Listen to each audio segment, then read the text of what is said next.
지금 한국 부동산에서 가장 위험한 사람들은 집값이 떨어진 사람들이 아닙니다. 대출을 과도하게 일으킨 사람들이죠.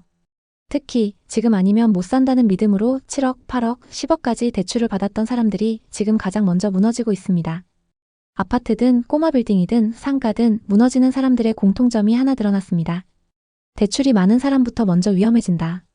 최근 2년 동안 대출만 갚으면 내 집이 될 거라고 믿었던 사람들이 이제는 이렇게 말하고 있습니다. 집값이 문제가 아니고 이자 때문에 생활이 어렵습니다. 지금 한국 곳곳에서는 대출을 많이 쓴 사람들의 삶이 무너지고 있습니다. 그리고 이 무너짐은 한두 건의 우연이 아니라 전반적인 분위기입니다. 금리가 1, 2%대였을 땐 누구나 대출을 받아 투자했었지만 금리가 5%가 되자 누구나 대출에 허덕이게 되었습니다. 부동산이 오를 땐 모두 희망이 있었지만 부동산이 떨어지자 탈출구가 없는 상황입니다. 공급 과잉의 경기 침체, 고금리까지 겹쳐 투자자들이 이자를 못 내는 사례가 속출하고 있어요. 제가 아는 분 중에도 비슷한 실수로 폭망한 분이 있기 때문에 더 와닿습니다. 그분은 광교의 집합상가 투자로 4억을 손해봤거든요. 그때 분양회사 말만 믿고 덜컥 샀는데 4년째 공실입니다. 자, 이제 같이 여러 지역들의 숨겨진 민낯을 파헤쳐 보시죠. 먼저 서울과 붙어있는 광명의 상황부터 살펴보겠습니다. 코스트코, 이케아, 롯데아울렛 같은 대형 유통시설이 들어서 있고 교통도 최고예요. 그런데 이런 좋은 입지에도 불구하고 지식산업센터와 상가가 왜 텅 비었을까요? 2025년 자료에 따르면 전국의 지식산업센터 중 절반이 공실 상태라고 합니다. 경기도의 지식산업센터 경매 건수가 347건으로 전체의 83%를 차지했어요. 공급 과잉이 주범이에요. 2018년부터 2021년까지 건축허가 물량이 폭증하면서 공실이 쌓였죠. 광명역 인근에는 2019년 사용 승인을 받은 대규모 지식산업센터가 있습니다. 이제 6년이 지났는데 여전히 공실투성이에요. 지식산업센터 호실 650개, 상가가 28개 호실인데 이 중 상가의 공실이 90% 가까이 돼요. 부동산 관계자분을 만나봤는데 입지가 좋은데 왜 이렇게 비었나요? 라고 물었더니 입주 직후 코로나가 직격탄이었고 2025년 지금은 고금리와 내수 부진으로 장사하려는 사람 자체가 없어요. 라고 하시더라고요.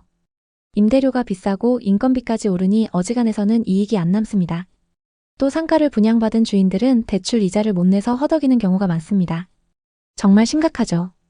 왜냐하면 빈 상가다 보니까 은행 이자는 계속 나가고 관리비는 계속 나오는데 들어오는 돈은 없으니까요. 도저히 감당이 안 돼요. 대형 건물들을 보면 1층 메인 상가도 텅 비었어요. 몇 개 점포만 프랜차이즈 업체들이 들어서 있고 나머지는 썰렁해요. 수도권의 메인 상가값은 거의 10억대예요. 그런데 대부분 대출을 받아서 샀기 때문에 주인 입장에서는 은행 이자도 못 내는 상황이 돼요.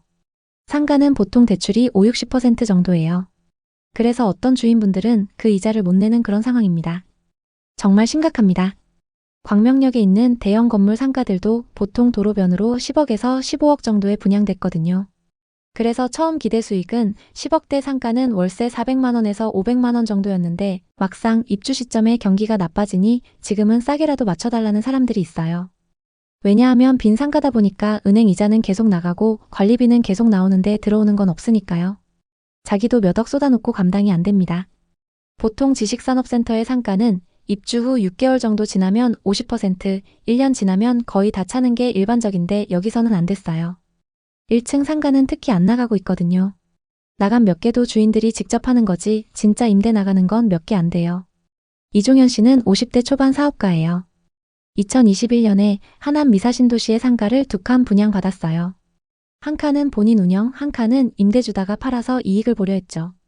총 20억, 대출은 12억 받았어요. 당시에는 상가 투자가 유행이었고 분양도 완판이었습니다. 그런데 준공이 완료되고 막상 입주 때가 되니 경기가 급격히 나빠졌어요. 월세를 싸게 내놔도 아무도 들어오지 않았죠. 최근 임대 한 칸이 겨우 나갔는데 월세 기대치의 80%도 안 됩니다. 팔아도 수억이나 손해예요. 이종현 씨는 압류 올까봐 잔금 치렀는데 빚만 늘었어요. 앞으로 어떻게 해야 할지 모르겠네요. 라고 하셨어요. 종현 씨 말고도 이런 분들 정말 많습니다. 전국에 공급된 지식산업센터의 평균 미분양률이 37%예요.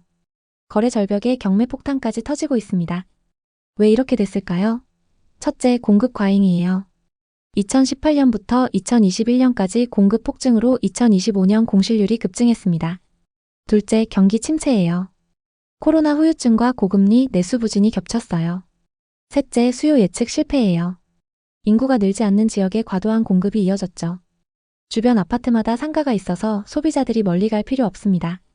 게다가 2022년 이후 온라인 비중이 급격히 늘어나면서 오프라인 상가가 타격을 받았습니다. 수도권 모든 지역에서 공통으로 나타나고 있습니다. 송도를 보니 상업용 공실률이 26.8%고 어떤 지식산업센터는 90% 이상 비었습니다. 인천 전체 소규모 상가 공실률이 20%로 2배 증가했는데 그중 송도가 상당 부분을 차지하고 있습니다. 평택 고덕은 지식산업센터 공실률이 70%로 심각하고 집합상가가 25%예요. 반도체 불황에 과잉 공급으로 10억대 상가가 5억에도 안 팔려요. 남양주 다산신도시는 공실률 25%, 하남 미사신도시는 18%로 상황이 좋지 않습니다. 또 동탄신도시는 일부 상가가 60% 공실로 투자자들의 이자와 세금만 줄줄 새고 있습니다. 한국부동산원에 따르면 경기도 전체 집합상가와 지식산업센터 공실률이 계속 증가하고 있습니다. 공급 과잉이 전국적 문제예요. 비수도권은 상황이 더 안 좋습니다. 고분양가, 고임대료, 고관리비가 발목을 잡고 있죠. 개발사들은 상가에서 이익을 뽑으려고 무조건 지었고 부동산 분위기가 좋았을 당시 너도 나도 분양을 받았습니다. 하지만 시간이 지나 준공이 완료된 후에 여러 가지 좋지 않은 상황이 겹치면서 임차인이 구해지지 않고 있습니다. 대출을 받아 산 분들이 이자를 못 내고 애타는 상황이에요. 상황이 너무 어렵다 보니 일부 투자자들은 극단적 선택을 고려할 정도입니다. 김미지 씨는 40대 여성 투자자예요. 2019년에 상가를 한 칸 분양받았어요. 분양가는 12억이었습니다. 그중 7억은 대출을 받아서 계약했습니다. 월세 500만 원 이상을 기대했는데 준공 이후 3년째 공실입니다. 매달 관리비 50만 원, 이자 270만 원이 나가요. 포기하고 싶어도 가격이 너무 하락해서 팔 수도 없어요. 쉬는 날마다 카페 알바 뛰면서 빚 갚고 있어요. 이러지도 저러지도 못해요 라고 울면서 말씀하셨어요. 김미지 씨처럼 힘든 상황에 처한 분들이 많습니다. 우리나라 부동산 전체적으로 문제가 많습니다. 송도처럼 대형 국제도시도 공실이 넘쳐나고 평택은 삼성전자 주변인데도 60% 공실입니다. 이 모든 게 공급 과잉과 수요 예측 실패에서 비롯됐어요. 지식산업센터나 아파트나 모든 건물에 상가를 무조건 짓잖아요. 개발사 입장에서는 상가에 이익분이 많이 들어가 있어요. 그래서 상가를 많이 지어서 분양만 잘 되면 떼돈 버는 거니까 계속 짓죠. 분양은 어떻게든 다 합니다. 거의 다 팔려요. 그런데 임차인은 들어오지 않고 있습니다. 내 돈을 다 주고 사는 상가라면 내 돈 묶였다 생각하면 되는데 대다수가 대출받아 사셨거든요. 그래서 은행 이자도 못 내면서 임차인도 못 구하고 계속 애가 타는 상황이 생깁니다. 이게 지금 우리나라 부동산 전반적인 문제라고 볼 수 있겠죠.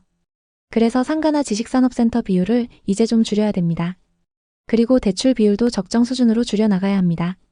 개발사들은 상가나 공장형 지식산업센터에서 이익을 많이 뽑으려고 노력하죠.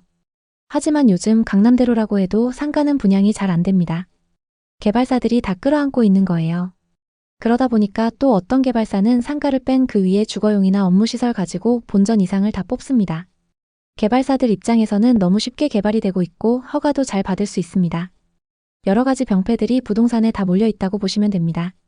제 지인분 이야기를 하나 더 할게요. 2020년에 동탄 상가 2칸을 분양받았었는데 한 칸은 가져갈 생각, 한 칸은 피 받고 넘길 생각이었어요.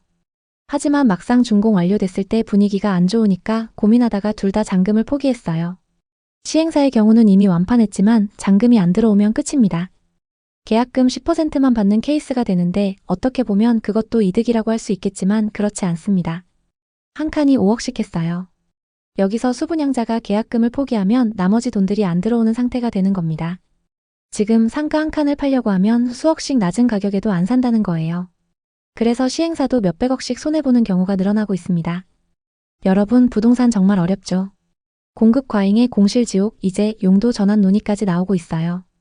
2025년 매경 기사를 보니 해외처럼 상가를 주거용으로 바꾸면 미분양 해소가 될 수 있대요. 하지만 정책이나 개발사들이 안 따라주고 있습니다. 개발사들은 상가 비율을 대폭 줄여야 합니다. 공장처럼 찍어내서 이익만 뽑는 이런 식의 개발은 없어져야 합니다. 요즘 장사 정말 힘들어요. 우리나라 소상공인분들 정말 고생이 많습니다. 게다가 상가를 덜컥 분양받은 분들은 속이 타들어가고 있죠. 광명, 광교, 동탄, 다산, 하남, 평택 등 여러 지역에서 비슷한 현상이 나타나고 있습니다. 여러분은 상업시설이나 지식산업센터 등을 분양받거나 임차해서 장사하시려면 꼭 발품을 파세요. 한 번이 아니라 여러 차례 방문해서 직접 체크하세요. 프랜차이즈 담당자나 부동산 중개업소 말만 믿고 투자하면 안 됩니다. 여러분 자산을 지키는 건 본인 몫이에요. 오늘의 이야기에 공감하셨다면 구독과 좋아요를 눌러주세요. 오늘도 시청해주셔서 감사합니다. 다음 편엔 더 좋은 내용으로 찾아뵙겠습니다.